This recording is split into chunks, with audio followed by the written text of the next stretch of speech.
Marine Le Pen est notre invitée ce matin. Bonjour, Marine Le Pen, bonjour. Alors, vous êtes heureuse ce matin?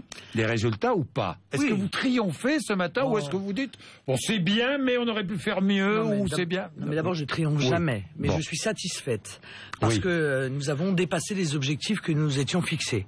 Nous étions fixés 500 listes, nous en avons eu 600. Nous étions fixés plus de 1000 conseillers municipaux, nous en aurons probablement 1400. Et nous étions fixés de gagner des villes. Et c'est vrai que nous en avons gagné assez, je crois, pour pouvoir faire la démonstration de nos capacités et pouvoir tuer définitivement la tête de ce canard qui court depuis 20 ans et qui considère... Le canard, c'est quoi? C'est le canard, c'est ceux qui disent en permanence le Front National n'est pas capable de gérer des villes, voilà. Donc alors, on va trancher, si on va trancher la tête de ce canard, voilà. Et comme ça on va réussir à démontrer que les Français pourront nous faire confiance demain, peut-être pour nous confier des départements, peut-être pour nous confier des régions, et je l'espère un jour pour nous confier le pays. La présidence de la République. Ah oui. À Marine Le Pen. Oui, accessoirement, si c'est moi qui suis candidate. Bon, Florian Philippot battu, Louis Alliot battu, et votre député Gilbert Collard battu, pourquoi? Je pense que pour Florian Philippot et pour Gilbert, c'est parce que l'implantation locale était très récente. Voilà, tout simplement. À Forbach, c'était la première fois de l'histoire du Front National qu'il y avait une liste. Moi, je crois que les résultats sont quand même très bons. Et quant à Perpignan, on est passé de 9 à 45%. Nous sommes aujourd'hui la seule opposition à un système qui cadenasse la ville depuis 50 ans quand même. Ça veut dire quoi? Qu'en face à face, c'est plus difficile qu'en triangulaire? Pour le Front National, qu'en face à face, c'est même très difficile de gagner? Non, je ne crois pas que ça veuille dire ça. Ça veut dire tout simplement qu'il y a des villes qui sont plus compliquées à décrocher que d'autres, parce que parfois, encore une fois, le système est là depuis 50 ans. C'est le cas, tous les bons connaisseurs de Perpignan le savent. Et réussir justement à faire 45% face à ce système, c'est, à mon avis, très enthousiasmant pour l'avenir. Car les villes que nous avons perdues à 100 voix, 150 voix, 200 voix, Valréas, Saint-Gilles, Villeneuve-Saint-Georges, 30 voix face à des communistes. On va quand même faire un recours, parce que quand on perd de 30 voix face à des communistes... Recours à Villeneuve-Saint-Georges, il faut quand même faire des recours. Bon, eh bien, toutes ces villes-là... Vous pensez que les communistes trichent? Ah oui. Ah oui, c'est une grande spécialité. Oui, bien sûr. Oui. Donc, et toutes ces villes-là nous permettent de penser que la prochaine fois, nous aurons de très grandes chances de victoire, d'autant qu'encore une fois, les maires d'aujourd'hui sont les conseillers municipaux d'hier, et donc les conseillers municipaux d'aujourd'hui seront les maires de demain. Vous avez atteint votre objectif, c'est ce que vous dites. Votre objectif, c'est quoi? C'est de faire sauter cette bipolarisation, si j'ai bien compris, de la vie politique française. Oui, même Marine Le Pen. Oui, c'est l'objectif. Mais je crois que UMP d'un côté, PS de l'autre. Oui, ils se partagent le pouvoir depuis 30 ans. Bon, la réalité, si vous voulez. Quelle est la réalité? Ils se partagent le pouvoir depuis 30 ans. Il faut absolument offrir aux Français une alternative. Car moi, je crois que ce duo est un piège. Et on va vite s'en apercevoir, puisque la campagne européenne a démarré, puisqu'on va s'apercevoir que l'UMP et le PS ont exactement la même vision de l'Union européenne, et la même vision de la soumission de notre pays aux réglementations de l'Union européenne. L'élection qui compte, l'élection qui va être un véritable sondage national, c'est l'élection européenne. Pour moi, c'est clair. Mais bien sûr, et c'est très important, puisque 80% de ce que nous vivons est en réalité la conséquence de choix qui sont faits au niveau de l'Union européenne. Donc 80% du malheur qui frappe la France est une coproduction de l'UMP et du PS. Et je pense qu'il y a beaucoup de Français qui n'ont pas encore pris conscience de cela, et ils vont s'en rendre compte. La directive détachement des travailleurs, l'UMP et le PS sont pour. L'ouverture totale des frontières à l'immigration, l'UMP et le PS sont pour. La politique d'austérité qui est imposée aux Français, elle vient de l'Union européenne. La libre circulation des citoyens, l'UMP et le PS sont pour. Mais voilà. Vous non? Non, je suis contre pour une raison simple d'ailleurs, c'est que je pense que tout peuple a le droit de maîtriser ses frontières et de décider qui entre et qui se maintient sur son territoire. C'est exactement ce que viennent de décider les Suisses. Après, le peuple décide en fonction du contexte, en fonction de la situation économique, s'il ouvre plus ses frontières, à qui il ouvre ses frontières, mais il doit avoir cette maîtrise. Et l'UMP et le PS nous ont privés de cela. Et on va se rendre compte pendant cette campagne, et les Français vont s'en rendre compte dans cette campagne, qu'en réalité, ils sont co-responsables de la situation de la France. Bien. Vous voulez faire exploser l'Union européenne, vous l'avez dit à plusieurs reprises, exploser l'Union européenne? Bah oui, c'est le seul moyen pour retrouver notre liberté.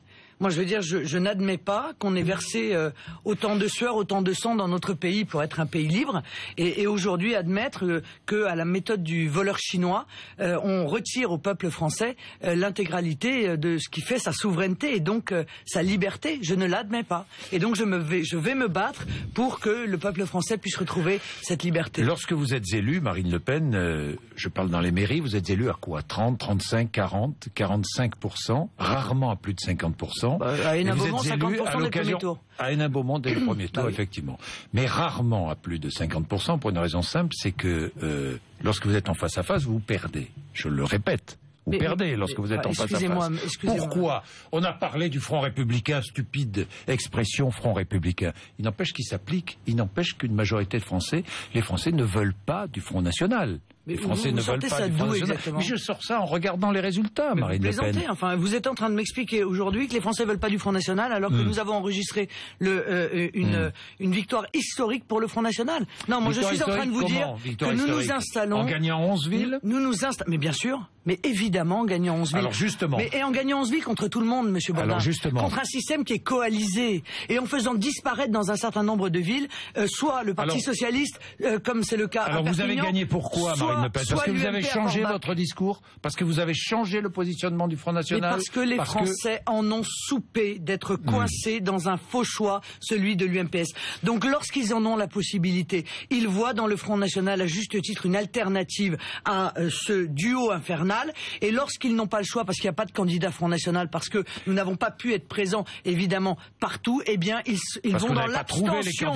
Ils vont dans l'abstention. Voilà, elle est là la réalité. Mais ce désir de changement, on le ressent. Et si la classe politique ne l'entend pas, alors les Français l'exprimeront de la manière C'est pour ça que vous dites aujourd'hui, nous ne sommes ni droite ni gauche aujourd'hui, le Front National. Mais ça fait longtemps que je dis ça. Nous oublions, oui, je sais, mais ça se traduit. Dites-vous dans les urnes, ça se traduit dans les urnes aujourd'hui. Oui, je crois que ça se traduit dans les urnes. Et je pense que ça va se traduire aux européennes également. Je pense que, je le répète, le Front National peut arriver en tête aux élections européennes. Quel est votre objectif? Entre 20 et 25%? Mon objectif, c'est d'arriver en tête. C'est de créer une prise de conscience de ce que l'Union européenne est en train de faire vivre à notre pays. De l'immense souffrance qui est la conséquence de la soumission de nos gouvernements à des règles, à des diktats qui sont aujourd'hui inouïs dans leurs conséquences en termes de baisse des salaires, d'effondrement du pouvoir d'achat, de concurrence internationale déloyale, d'augmentation massive du chômage, etc., etc. Qu'est-ce que vous allez demander à vos candidats élus qui deviennent maires dans 11, 12, tout dépend des calculs, parce qu'il y a aussi la Ligue du Sud. Enfin bon. Je vais leur demander... Qu'est-ce que vous allez leur demander? Je vais leur demander de s'attacher à une préoccupation essentielle des Français, qui est la sécurité.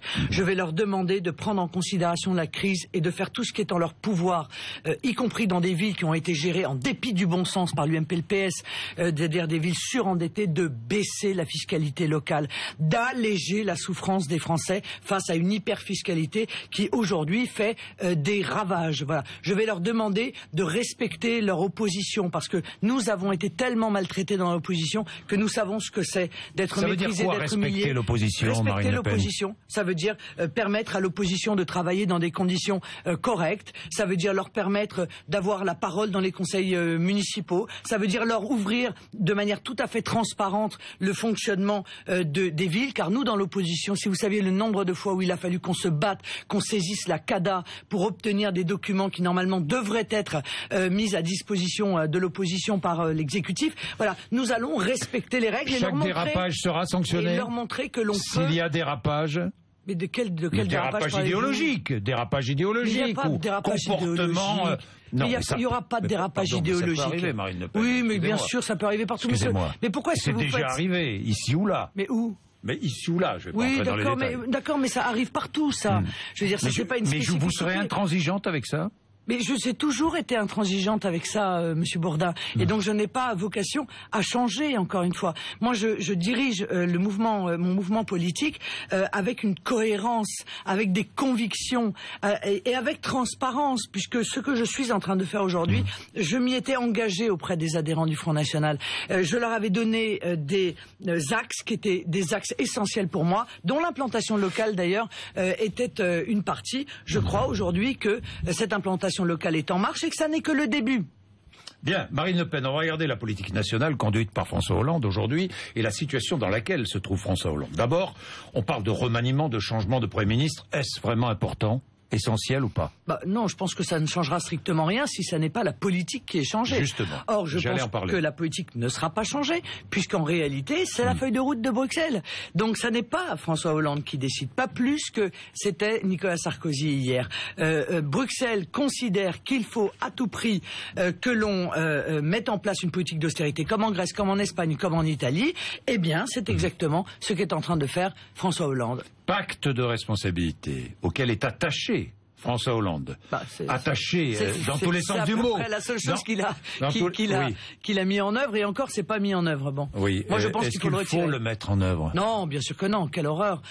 Bien sûr que non. Car pour deux raisons. Hein. C'est que d'abord, les PME, PMI ne vont pas en profiter. Donc, c'est un pacte au bénéfice exclusif des grands groupes qui n'ont pas besoin de l'aide de l'État aujourd'hui. Et deuxièmement, parce que ces 50 milliards d'économies, on sait très bien où est-ce qu'ils vont les trouver. Ils vont les trouver dans une nouvelle vague d'austérité. C'est-à-dire dans une augmentation des impôts, dans une augmentation des taxes, très probablement une augmentation de la CSG, très probablement les personnes âgées vont être mises à contribution, et tout ça va contribuer à nouveau à accélérer le cercle vicieux. On aggrave l'austérité, on contracte l'économie, donc on se prive de recettes. François Hollande est prisonnier à vos yeux. On se prive de recettes fiscales, donc on augmente les déficits et la dette. Les chiffres sont tombés aujourd'hui, le déficit augmente, la dette augmente. 4,3% de déficit en 2013 au lieu de 4,1% prévu par le gouvernement, et une dette qui augmente, qui passe à 93,5%. Les mêmes causes entraînent les mêmes effets. Marine Le Pen, l'Italie est en train de montrer une voie différente en Europe. Eh bien, nous allons voir. Est-ce que c'est une voie à suivre, avec une relance, avec un effort considérable vers les entreprises? La Commission va-t-elle laisser l'Italie faire ce choix? C'est ça la vraie question. Et moi, je vous dis non. Est-ce que la France pourrait faire ce choix? Mais encore une fois, pour faire ce choix, il faudrait rompre avec la politique de soumission à l'Union européenne. Il faudrait retrouver notre liberté. En l'état, ça n'est pas le cas, et ça n'est pas le choix de l'UMP, et ça n'est pas le choix du PS. Donc c'est la vraie question qui va se poser aux Français lors de ces élections européennes.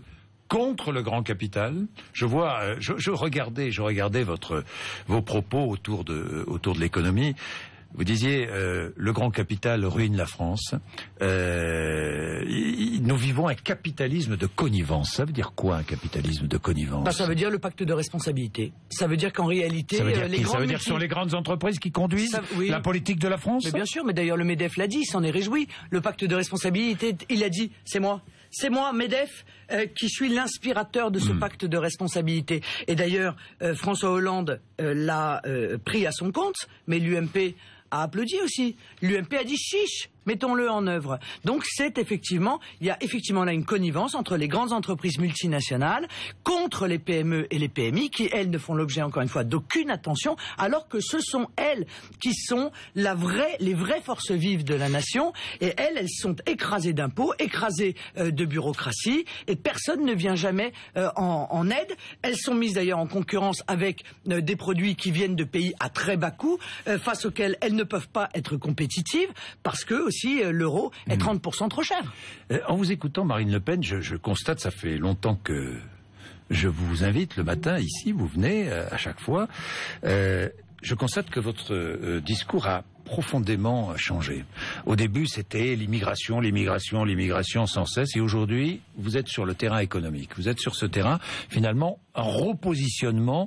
Je défends les petites entreprises, je défends les plus modestes, je suis pour une participation plus forte de l'État qui agit, de l'État qui aide et qui soutient et qui même protège. C'est pas ça, Marine Le Pen? Vous essayez de nous mettre dans des cases. Je me trompe ou pas? Non, mais la réalité, c'est que nous marchons sur nos deux jambes. Oui. Je pense que l'économie et sociale d'un côté est évidemment une jambe fondamentale pour qu'un pays marche, mais l'immigration et l'insécurité que nous vivons doivent rester évidemment des sujets de préoccupation, car ils sont des sujets de préoccupation des Français. Mais je me trompe ou pas sur ce repositionnement? Monsieur Bourdin, nous sommes en situation...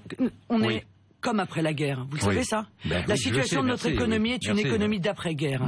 Eh bien, lorsqu'on est en après-guerre, alors l'État doit jouer son rôle de reconstructeur. Et c'est exactement ce que je propose. Lorsque tout va bien, lorsqu'on est en prospérité, l'État, à la limite, peut se contracter et rester dans les limites de la défense des services publics, qui est aussi la préservation de l'égalité entre les citoyens. Vous avez dépassé ces clivages idéologiques ou ces engagements. C'est pour ça que il faut les dépasser. Il faut dépasser les clivages idéologiques, parce que la France n'est ni de droite ni de gauche. Elle est la France. Et pour qu'elle le reste, il faut à tout prix contribuer, comme j'essaye de le faire, à créer une grande force politique qui puisse rassembler autour d'elle et des électeurs qui viendraient de la gauche et des électeurs qui viendraient de la droite, mais qui sont attachés à des grandes valeurs, leur liberté, le mérite, le travail, la défense de notre identité, la souveraineté nationale. Mais tous ces excès du passé, vous les avez mis de côté? Mais écoutez, aujourd'hui, vous regardez devant. Mais évidemment, je regarde devant. Vous effacez tout ça. Je ne cesse de regarder devant. Qu'est-ce qui peut vous... Et toute la classe médiatique et politique regarde derrière. Vous avez vu, tous les arguments qui sont utilisés sont les mêmes qu'il y a 20 ans. C'est d'ailleurs éculé. Les Français le sentent. Ils adhèrent plus à cela. Moi, je regarde devant parce que je vois devant arriver aussi des grandes difficultés encore pour notre pays si on ne change pas radicalement de politique. Nous sommes à la croisée des chemins, Monsieur Bourdin. Et c'est ces élections européennes, de vous institutionnaliser, si je puis dire. C'est lors de ces élections européennes que les Français vont avoir le choix. Est-ce que l'on continue dans la politique qui est menée et on part dans le mur, ou est-ce que l'on change l'orientation en rappelant à ceux qui nous dirigent que nous sommes encore une fois un pays libre et que le seul souverain en France, c'est le peuple. Je le répète souvent, mais on l'a bien souvent oublié dans la classe politique française. La crise est grave. Oui, on est bien d'accord, Marine Le Pen. Très grave. Il va y avoir des élections européennes. Imaginons, vous arrivez en tête ou en deuxième position. Les derniers sondages donnent l'UMP juste devant vous. Le président de la République, qui est déjà condamné à changer de Premier ministre, on est bien d'accord. Vous ne voulez pas de Manuel Valls, tiens. Pourquoi vous ne l'aimez pas, Manuel Valls? Parce que j'ai toujours dit que cet homme m'apparaissait comme dangereux. Je le pense très éloigné du respect. Il vous fait peur. Oui. Ah bon? Très éloigné du respect des valeurs de la République française. Je le crois capable de tout. Donc oui, effectivement, capable je trouve que cet homme capable de tout, capable d'utiliser les moyens de l'État sans respecter les règles, sans respecter les lois, d'être capable de tout contre ses adversaires politiques. Je n'ai aucune confiance en lui. Bon, ça c'est autre chose. Est-ce que le président de la République sera condamné à dissoudre l'Assemblée nationale, par exemple? Oui. Je pense qu'il ne pourra pas faire autrement, car il faut revenir au peuple quand on est face à une crise politique telle que celle qui va s'ouvrir. Il faut revenir au peuple. Il faut que le peuple ait le dernier mot. Or, refaire des élections législatives, et si possible à la proportionnelle quand même, pour qu'il n'y ait pas 20 à 25% des Français qui n'ont pas de représentants. Pour voter la proportionnelle, car il faut arrêter de pleurer sur l'abstention lorsque on s'aperçoit que l'abstention, elle est aussi contre vous. Elle vous condamne aussi, parce que s'il y a abstention, c'est qu'on n'adhère pas non plus à vos choix. Monsieur, s'il y a l'abstention, c'est parce que bien souvent, les Français ont le sentiment qu'ils n'ont pas le choix, que tout est joué d'avance. Ils ne croient plus en la politique, Marine Le Pen. Vous le savez bien. Il faut mettre en place la proportionnelle. Mais pourquoi voulez-vous qu'il croie à la politique, Monsieur Bourdin? Puisque... pourrait croire en vous. Mais pourquoi voulez-vous qu'il croie à la politique, puisque les politiques passent leur vie à leur démontrer qu'ils ne peuvent rien, que c'est l'Union européenne qui décide, qu'on ne peut pas faire autrement que la politique d'austérité, qu'on est bloqué par les traités européens, qu'on ne peut pas maîtriser l'immigration, qu'on ne peut pas régler le problème des Roms, qu'on ne peut pas. Ils passent leur vie à dire ça et après ils pleurent en disant « Ah bon, on comprend pas, les Français pensent qu'on n'est pas capable de le faire. » Ben non, ils pensent que vous n'avez plus la possibilité de le faire. Donc moi, je suis là aussi pour leur dire, il est possible de retrouver la maîtrise de notre destin, il est possible de retrouver la politique avec un grand P, encore faut-il ne pas voter pour ceux qui se soumettent, qui sont en réalité les esclaves de la Commission européenne. Marine Le Pen, la crise est grave. Est-ce que François Hollande ira au bout de son mandat? Est-ce que vous pensez que... Je sais pas, je crois que c'est pas très intéressant. Ce qui est intéressant, c'est encore une fois de permettre aux Français d'être représentés à l'Assemblée nationale, que cette Assemblée soit à nouveau véritablement nationale, ce qu'elle n'est plus depuis bien longtemps. Marine Le Pen était notre invitée ce matin. Il est 8h55.